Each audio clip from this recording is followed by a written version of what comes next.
নমস্কার, আমার আসাম ব্লগে আপনাদের সবাইকে অনেক অনেক স্বাগত। কতক্ষণ লাগবে? 1 ঘন্টা লাগবে। হ্যাঁ, ঘুরে দেখতে। তুই জিন্স কিনবি? হ্যাঁ, জুডিওর থেকে কিনবি না ভিটুর থেকে কিনবি? কোনটা? তো ভিটুতে তো অফার চলছে, কিন্তু কিরকম চলছে কি চলছে দেখতে হবে। 7টার সময় 12 নিবো। তুমি 4টা-5টার দিকে ওয়েদারের উপরে এত যে মাথা ফাটা রোদ থাকলে রোদের মধ্যে কি করে যাব।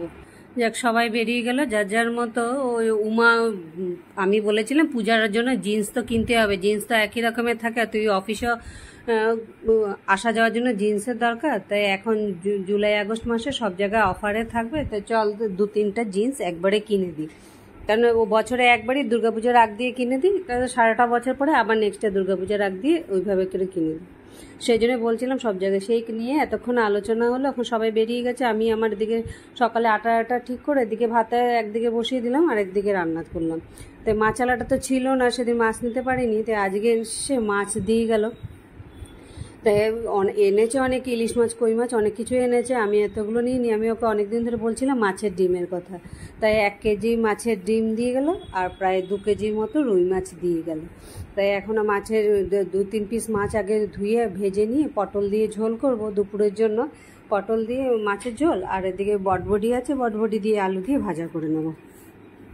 তাই দুপুরে রান্না এগুলো তো, এদিকে রান্নাগুলো ভাত একদিকে, মাছের ঝোলটা একদিকে বসিয়ে দিয়ে এখন এগুলো সমস্ত ধুয়ে আগে উঠিয়ে নিই, ফ্রিজে ঢুকিয়ে নিই। রান্নাঘরটা চারদিকে ছড়িয়ে আছে, ছড়ানো থাকলে কাজ করতে ভীষণ বিরক্ত লাগে। তাই জিনিসগুলো আগে গুছিয়ে সব কিছু উঠাতে না পারলে তো যতক্ষণ না উঠিয়ে সব ক্লিয়ার হয় ততক্ষণ কাজ করে শান্তি পাওয়া যায় না। তাই আগে মাছের ডিমগুলোকে দিয়ে নিচ্ছি। অনেক দিন হয়েছে, মানে আজকে 3-4 মাস আগেই আমি অফিস থেকে একটা টার্গেট ফিল আপ করার জন্য ঘড়ি একটা পেয়েছিলাম। তা ঘড়িটা মানে কিছুটা প্রবলেম ছিল, তাই অনেক দিন তো ঘড়িটা এনে রেখেছি, তারপর হয়তো চার্জ নিচ্ছিল না, এবার সেই ঘড়িটা আবার কালকে আবার একটা নতুন ঘড়ি দিচ্ছি। এখন এই ঘড়িটা আজকে দেখলাম যেন চার্জে দিয়ে বসে এদিকে চার্জ সুন্দরই হচ্ছে। অ্যান্ড্রয়েড ঘড়ি ঠিকই, এর মধ্যে ফেসবুক, হোয়াটসঅ্যাপ, তারপরে সমস্ত কিছুই আছে। তো কতক্ষণ হাঁটা চলা করা, ব্লাড প্রেশার চেক করা, সমস্ত স্মার্ট ফোন যেরকম মানে ঘড়ির মধ্যে কানেক্ট করে নিতে হয়। তাই ওই ঘড়ি আমাকে আগে একটা রুমা দিয়েছিল। তাই রুমা, যেটা আমার ভীষণ বিরক্ত লাগে, ওই ব্লুটুথের সাথে ফোনের সাথে কানেক্ট করা যায়, যেটা রুমা দিয়েছে ওটা আমি আবার রুমাকে রিটার্ন করে দিয়েছিলাম। আর রুমার যেটা পুরানো ছিল সেটা উমাকে দিয়ে গেছিলো। তাই এখন আবার আমারটা যেটা উমা দেখেছে, বাস এখনও ওর এখন আমারটা লাগে। যাই হোক, এখানে সমস্ত রান্নাঘরে কাজকর্ম সমস্ত সারা হয়ে গেছে। এখন সেরে নিয়ে এই যে ডিমগুলো রাত্রেবেলা আনা রেখেছিল, আমাদের তো কিছু কিছু অন্ধবিশ্বাসের লোক আছে, ডিম সকালবেলা সেদ্ধ খেয়ে গেলে কোনো অসুবিধা নেই, কিন্তু ঘুমের থেকে উঠে ডিম দেখলে নাকি সারাদিন খারাপ যায়। এগুলো নিয়ে অনেক কথাবার্তা অনেক দিন শোনা হয়েছে, কিন্তু যার যেটা বিশ্বাস, যে যেরকম মনে করে, করার কিছু নেই। এগুলো সমস্ত ঢেলে খালি করে দিয়ে সব কাজকর্ম সেরে এখন 2টোর মতো বাজে বেরিয়ে পড়লাম নিজে কাজের উদ্দেশ্যে। হয়ে গেল এখানে সমস্ত কিছু নিয়ে। এখন এই যে রোদ, একে তো ইচ্ছে করছে না 2টোর সময় বেরোতে।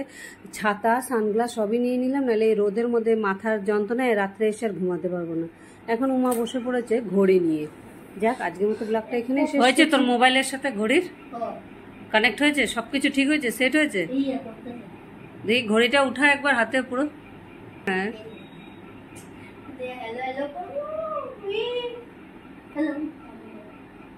ফোন করবা, যদি ফোন উঠাতে যদি না পারি, হ্যালো।